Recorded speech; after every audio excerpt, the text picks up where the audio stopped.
Yeah.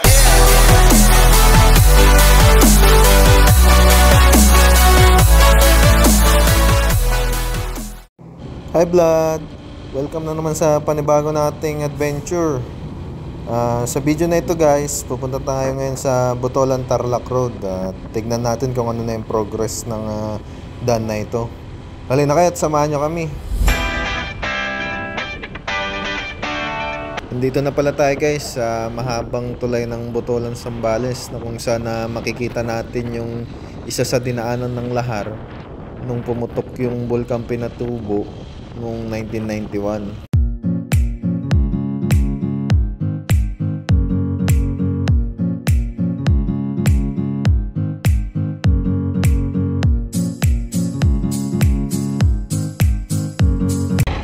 Ito palang dinanan natin mga ka-blood, may nakapagsabi sa atin na mas mabilis daw ang daan dito, kaya ito ang daan na pinuntahan natin. May mga riders dulo na ng sementadong kalsada to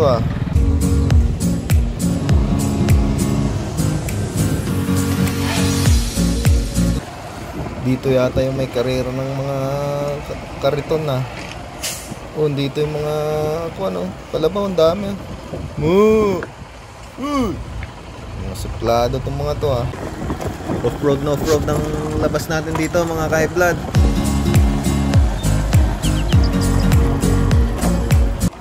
Aruy, yan ang sinasabi ko mga ka-blood.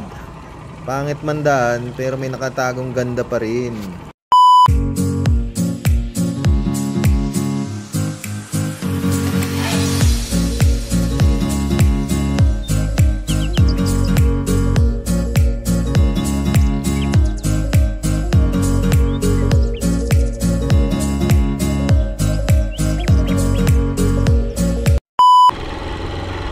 Wala pa yung tulay, ginagawa pa rin. Pero sarap ng ligo nung isa kanina, no? Malalim din siguro yan. Sarap ng kwentuhan ng dalawa dun Sana all. Oh no! Nagkamali kami ng pinasok guys. Ayos lang kasi ang ganda yung view dito.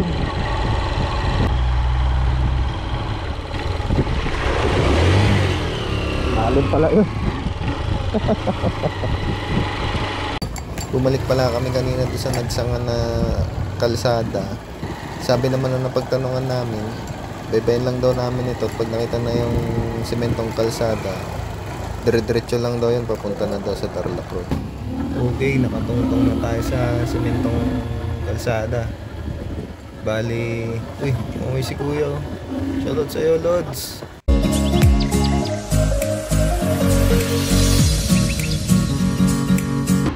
Nasundan din namin yung tamang daan. Kala ko kung saan na tayo mapupunta kanina Putol na naman tong kalsada dito. Balik off-road ulit tayo. Nasilayan din natin yung tulay na ginagawa. At least di na tayo naligaw. Palagay ko yan yung kanina kung dumiretso tayo. Alanganin kasi yung daan kanina dun kung dumiretso tayo dun dahil parang na landslide siya Doon naman sa tubig, medyo malalim kaya bumalik tayo. Itsurain lang na itong tulay na to, mukhang matatagalan pa ng ilang taon to Tapos, saan ang daan? Yung lakas naman. Wala kayong agos.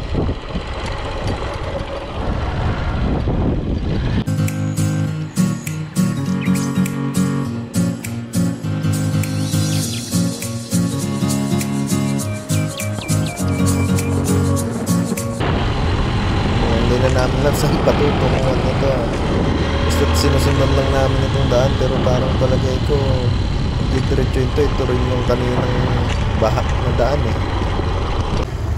Hindi ko na nakuhanan, pero lumigo kami sa kaliwa kasi kung didiretsoin namin yun din yung patutungan namin, yung bahak kanina. So dito naman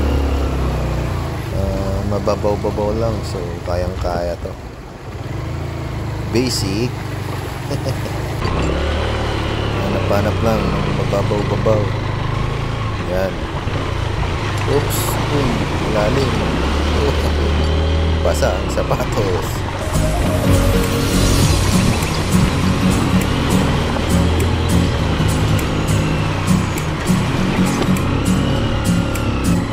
May falls pala dito. Ayun. Mukhang ano, pasyalan ng tao yata dito ha. Mukhang iba na yung napuntahan natin yata. Doon yata yung daan.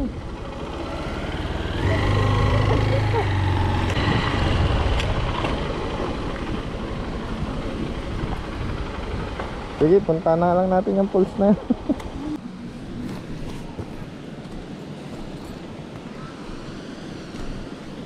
So napalaban tayo guys.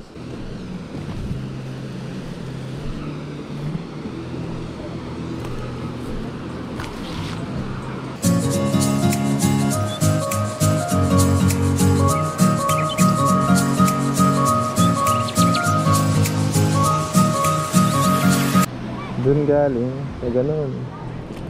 Supposed to be, pa ganun ang daan. Kaso medyo malakas yung agos. At parang wala akong nakikitang tumatawid na sasakyan. Bang failed yata itong lakad natin ah.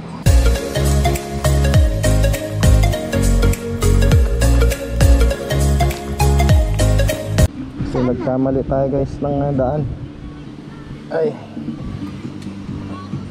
mukhang wala din namang makadaan doon sa ilog na yan, sa lakas ng agos niya. So balik tayo.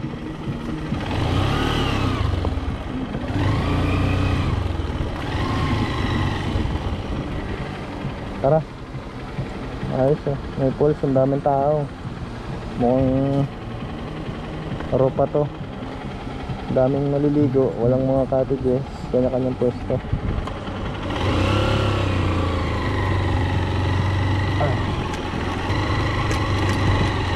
Mapapalaban tayo dito guys. Alanganin kaming dumiretso dito guys. At medyo malalim yan. Tapos sabi ng engkantong aso dito sa ilog, huwag na daw kami tumuloy at baka mapano pa kami. Balik na lang kami sa ginagawang tulay.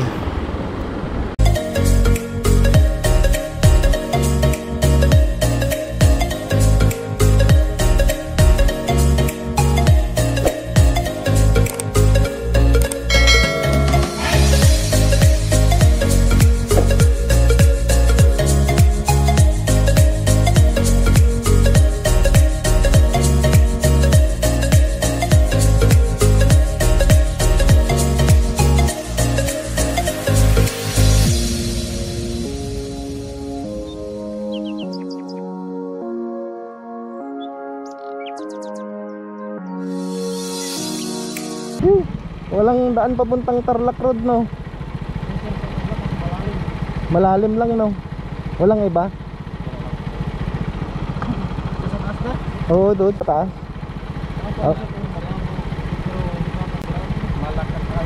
Agos?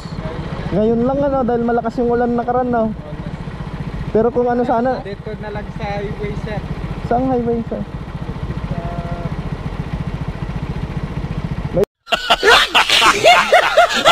Diba pa? Yung sa tubig dyan, lakas ng agos. Oo. Yung dyan lang, yan o, yan dyan. Pero kung mga normal days na ano, hindi naman ganyan kalakas no. Ngayon lang. Ah, tama. Kailan kasi sir nung bagyo? Oo, sa bagyo nga, sabi na eh. Mali din pala yung punta namin, dapat pinahupa muna. Sana sir nung wala pang bagyo. Oo. Dito sa highway sir. Ang kulit! Ang kulit! Ang kulit! Meron pa ba? Saan? Gusto mo saksakin ko ang alangala mo, ha? Dito sa... Pwede ba ilayo mo sa akin to? Oo, galing kami dito eh. Dito sana kami punta oh. Sa kabila. Sa taas.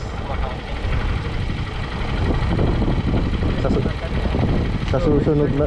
Oo, kaya nga. Tawidan sir ay. Wala nga. Sa susunod na lang pala. Maligo na lang dito sa ilog. Kada man sir bumabawal doon? Ah, siguro pahupa lang ilang araw no. Isang linggo na kamo sir. Oo pa na yan. Balik na lang pala pag ano. Sige pala, salamat.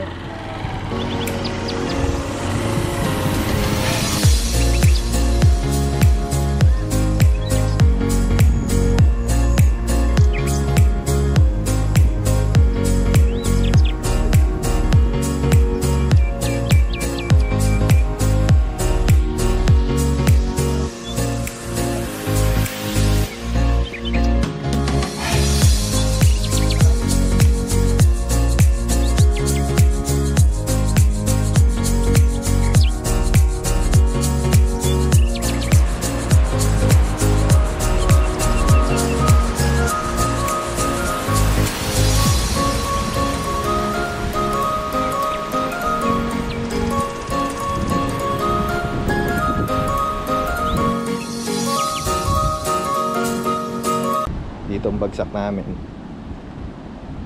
Buti na lang din may dalang malalatag.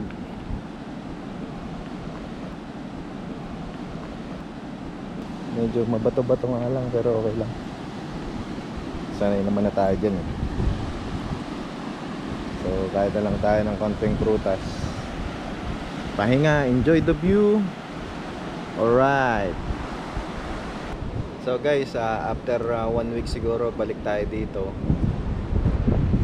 Baka sakali hindi na rin maulan, huhupa na tong ilog, so makatawid na tayo dyan sa tubig.